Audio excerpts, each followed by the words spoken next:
Whispers circulated through the grand hall as Eliza Maxwell entered. Something about her didn't belong, her posture too stiff, her smile too measured. But beneath those wire-rimmed glasses and simple attire lay a secret that would soon silence every smirk in the room. Before we dive into the story, comment below where in the world you're watching from. The ceiling of Westmore Academy's auditorium stretched impossibly high, its ornate moldings catching the afternoon light and casting delicate shadows across the polished floor. Eliza Maxwell stood just inside the entrance, clutching her leather messenger bag against her hip like a shield. First day jitters? The administrative assistant smiled sympathetically from behind her temporary desk, checking names off a list. Something like that, Eliza replied, adjusting her glasses. The annual Westmore Symposium buzzed with activity. Distinguished professors in tailored suits mingled with academic celebrities whose books lined university shelves worldwide. Name tags with impressive credentials glinted under the chandeliers. Dr. Maxwell, I don't see you on our presenter list. The woman frowned at her tablet. I'm not presenting. I'm the new adjunct in the music theory department. The woman's eyebrows lifted slightly. Oh, of course, faculty overflow seating is in the back. Professor Harrington specifically requested all department members attend his keynote. Eliza nodded and navigated through the crowd, acutely aware of how her modest blazer and sensible shoes contrasted with the designer wear around her. At 32, she looked younger than her years, a fact that rarely worked in her favor in academic circles. You must be the new hire, a loud voice arrested her progress. Richard Harrington. The man extended his hand without looking up from his phone. Eliza recognized him immediately. The department head whose reputation preceded him, whose publications were required reading, whose opinions shaped careers. Eliza Maxwell. It's an honor to meet you, Professor Harrington. He glanced up briefly, eyes skimming over her without interest. Yes, well, emergency hire, wasn't it? After Stevens took that position at Juilliard? I believe so. Pity. James had such promise. He pocketed his phone. Adjuncting at Westmore is still quite the opportunity. Many would kill for it, despite the temporary nature. The dismissal in his tone was unmistakable. I'm grateful for the position, Eliza said, evenly. Of course you are. Harrington checked his watch. The keynote begins in 20 minutes. I'll need the auditorium completely silent. Some of my colleagues from Vienna are attending, and first impressions matter tremendously at Westmore. I understand. Do. You? His smile didn't reach his eyes. Excellence isn't just encouraged here, Dr. Maxwell. It's the minimum requirement for survival. Before she could respond, he strode away, immediately surrounded by admirers. Eliza took her seat in the back row, removing a small notebook from her bag. The seats around her filled with junior faculty and graduate assistants, everyone equally eager and anxious. That's Harrington's empty seat up front, whispered a young man beside her, pointing to a reserved spot in the first row. Legend says, no one's allowed to sit there except him, even if he's running late. Is he often late? Eliza asked. The young man, his name tag read Marcus Chen, doctoral candidate, grinned. Only when it's strategic. Dramatic entrances are his specialty. The lights dimmed, and a distinguished older woman approached the podium. Welcome to Westmore's annual Music Theory Symposium. It is my pleasure to introduce our keynote speaker. The side door burst open. Richard Harrington swept in, arms full of leather portfolios, expression thunderous. Who moved my materials? He demanded, voice echoing through the suddenly silent hall. His gaze swept across the room until it landed on Eliza. You, the new adjunct. Did you touch the folder I left on the prep table? Eliza felt heat rise to her face as hundreds of eyes turned toward her. No, Professor. I've been seated here the entire time. Someone rearranged everything. My presentation sequence is ruined. He slammed the portfolios onto the front table. This is precisely why I request professional staff, not last-minute replacements with community college credentials. The woman at the podium cleared her throat. Richard, perhaps we should... One moment, Margaret. He glared at Eliza. My presentation includes rare manuscript examples that must be handled precisely. Are we clear? Perfectly, Eliza said quietly. The audience shifted uncomfortably. Marcus whispered, "Don't take it personally. He does this every year, different target, same show." Harrington finally approached the podium, instantly transforming into the charming, brilliant scholar his reputation promised. For the next hour, he held the audience spellbound with his analysis of obscure Baroque counterpoint techniques, each point delivered with theatrical precision. "And that," he concluded, "is why I maintain that modern composition programs have fundamentally misunderstood Bach's intentions in the Brandenburg concertos." Thunderous applause erupted. As the house lights came up, animated discussions broke out across the auditorium. "Questions?" Harrington asked, radiating confidence. "Several." Hands shot up. He pointed to colleagues in the front rows, fielding softballs with practiced ease. Eliza sat motionless, her notebook covered with careful notes and small diagrams. When the final question ended, she slowly raised her hand. Harrington's eyes narrowed. Our new faculty member has a question. This should be illuminating." "Thank you for your presentation," she began, her voice steady despite the attention. "I was interested in your interpretation of the counter-subject in the Fifth Concerto's first movement." "Yes?" "You suggested Bach intended it as subordinate to the primary thematic material, but the manuscript evidence you presented seems to contradict." "I'm quite familiar with the manuscripts, Dr. Maxwell." Harrington's smile hardened. "Perhaps with more experience you'll recognize the difference between primary source analysis and entry-level observations." Laughter rippled through parts of the audience. "Of course." Eliza's face remained composed, though spots of color appeared high on her cheekbones. "Thank you for the clarification." As the symposium broke for lunch, Marcus fell into step beside her. "That was brutal, even by Harrington standards." "It's fine. First impressions and all that." She offered a small smile. "The department mixer. Tonight should be less intense. Most people will be too busy networking to notice anything else." "I'm looking forward to it," Eliza lied. The faculty club echoed with conversation and the gentle clink of glasses when Eliza arrived that evening. She'd changed into a simple black dress, her hair now loose around her shoulders rather than in its earlier severe bun. "Dr. Maxwell," the department secretary waved her over. "Come meet everyone properly." For the next hour, Eliza shook hands and exchanged pleasantries, carefully avoiding Harrington's orbit.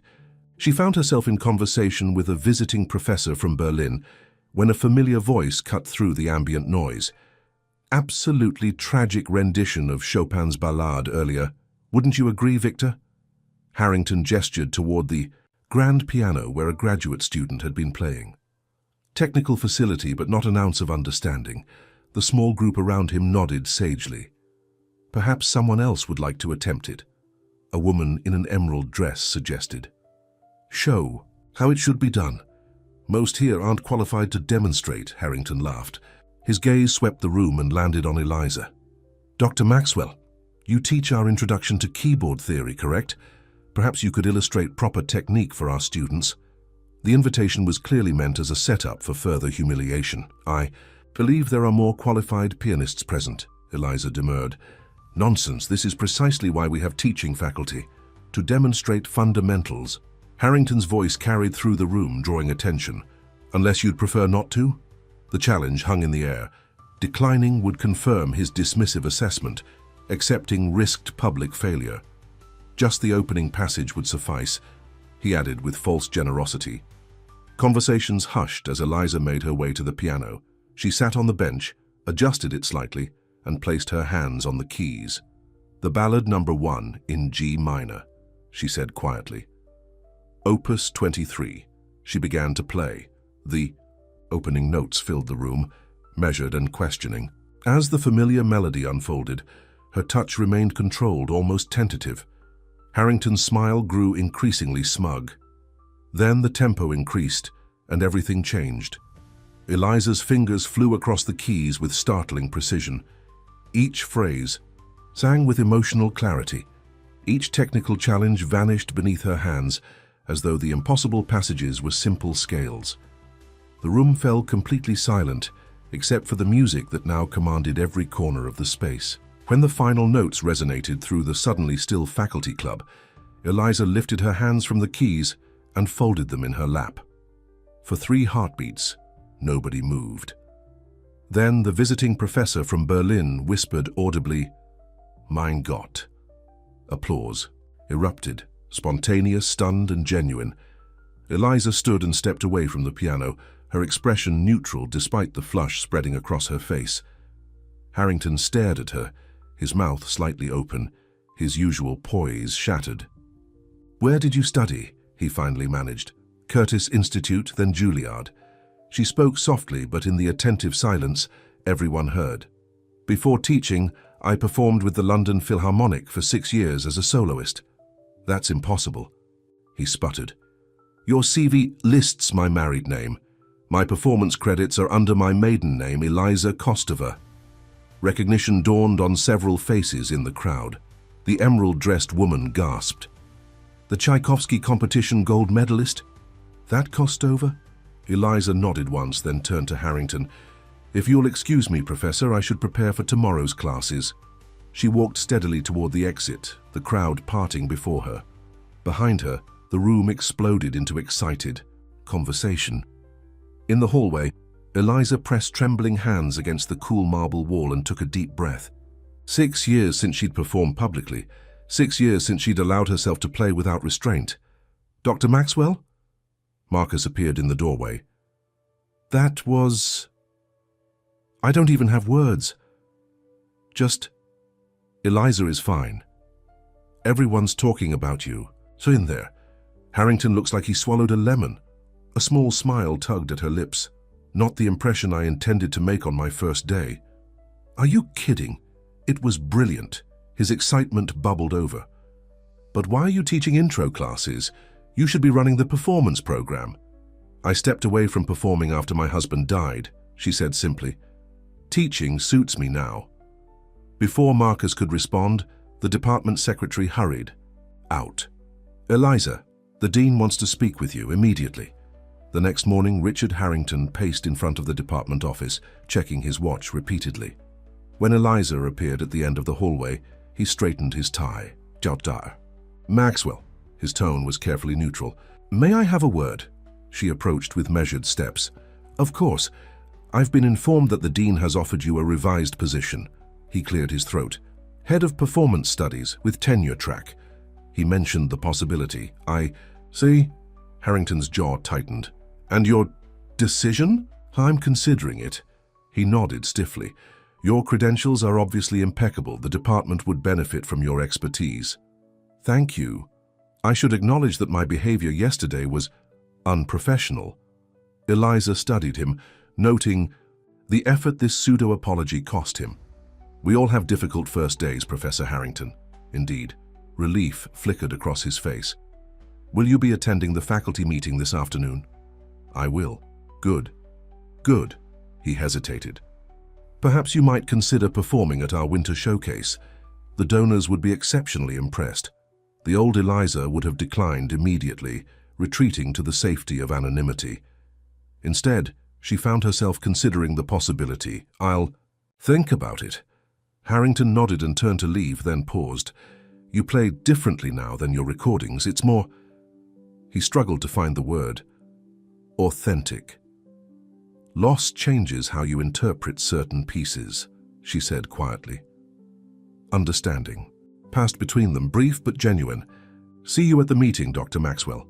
As he walked away, Eliza felt something she hadn't experienced in years, the stirring of professional ambition, not for acclaim or validation, but for the pure joy of the music she'd once loved without reservation. She continued toward her classroom, already planning the day's lesson. Perhaps it was time to step back into the light, not as the performer she had been, but as the musician and teacher she had become. 6 months later, Eliza stood in the wings of Westmore's concert hall, listening to Dean Williams introduce the Core Evenings program. Pleased to present our distinguished faculty in a celebration of musical excellence. Her black concert dress felt both foreign and familiar against her skin. In the front row, she could see Marcus and several of her students, their faces alight with anticipation. Even Harrington, now a cautious ally rather than an adversary, watched with interest from his seat beside the trustees. When her name was announced, Eliza walked onto the stage without hesitation. The applause washed over her as she took her position at the piano. "This evening," she said into the microphone, "I'll be performing an original composition entitled After Silence." Her fingers found the keys and music filled the hall. Her music, shaped by both joy and grief, technical brilliance, and hard-won wisdom. As the final notes faded, she remained at the piano for a moment, eyes closed. The standing ovation that followed wasn't what mattered most. What mattered was the certainty that had returned to her hands and heart, the knowledge that some talents can't be diminished by time or circumstance, only transformed. As she took her bow, Eliza caught sight of a new faculty member in the back row, someone else whose gifts might not be immediately apparent. She made a mental note to introduce herself. At the reception. After all, true value rarely announces itself. It simply waits for the right moment to be revealed.